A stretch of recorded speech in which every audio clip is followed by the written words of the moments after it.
man suspected of driving into a Waukesha, Wisconsin Christmas parade. He is due in court today. His name is Darrell Brooks, and he's expected to face homicide charges after police say that he drove an SUV into the parade, killing at least 5 people and injuring dozens more. The community of Waukesha is now rallying together in honor of those who died and the victims still fighting for their lives. Newsy national correspondent Haley Bull on the ground in Waukesha. Good morning, Haley. What can you tell us? Yeah, good morning, Dave. The community is waiting for the suspect to have his first appearance in court this afternoon. Police have said they'll refer 5 counts of first-degree intentional homicide. But here in Waukesha, the community is coming together, holding multiple vigils, and you can see behind me a growing memorial this morning. In the midst of unfathomable tragedy, the community of Waukesha came together in prayer.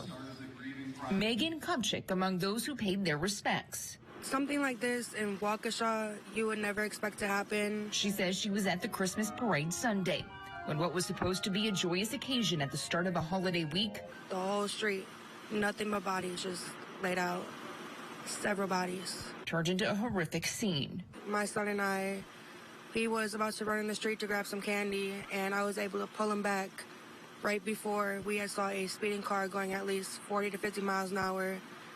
This guy, was waving his hands, looked like he was about to stop the car, and he got hit full force. Megan says she ran in shock, got him in the car, and went back to check. A day later, the trauma remains. He had woken up talking about, the car was going very fast and hit somebody, and the person's up in heaven with Jesus. He was so excited to go to this parade and just not understanding what was going to happen, and it just traumatized him. And he's only 5, and it's just replaying over and over in his head. Police say 5 people were killed and dozens injured when a suspect intentionally drove through a barricade into the crowd, not even stopped by police gunfire. We have information that the suspect prior to the incident was involved in a domestic disturbance, which was just minutes prior.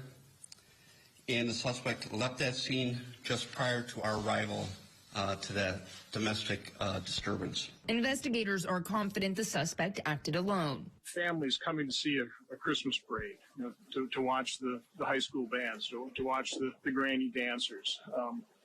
Instead, they saw a slaughter. They'll never get those images out of their head. In the immediate aftermath, first responders and community members jumped into action, showing the best of people even in the darkest times. Now in the days ahead, I don't know how them people are going to deal with having seen what they went through.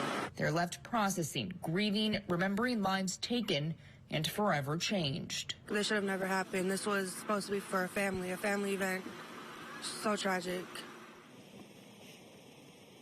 Now, there are lines for counselors set up. There is a Friends and Family Resource Center established for victims, as well as a fund set up by the Waukesha Community Fund and the local United Way here, Dave.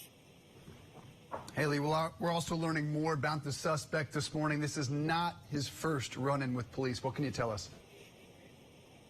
Yeah, that's exactly right. Just earlier this month, the Milwaukee County District Attorney's Office says Darrell Brooks posted a $1,000 bail. It was tied to a case where he was accused of running someone down with his car. Now, the office said that bail was inappropriately low, was not consistent with its policies toward violent crime, and is internally reviewing it, Dave. That very car that he ran through this parade. Haley Bull reporting live from Waukesha, Wisconsin. Great job. Thanks.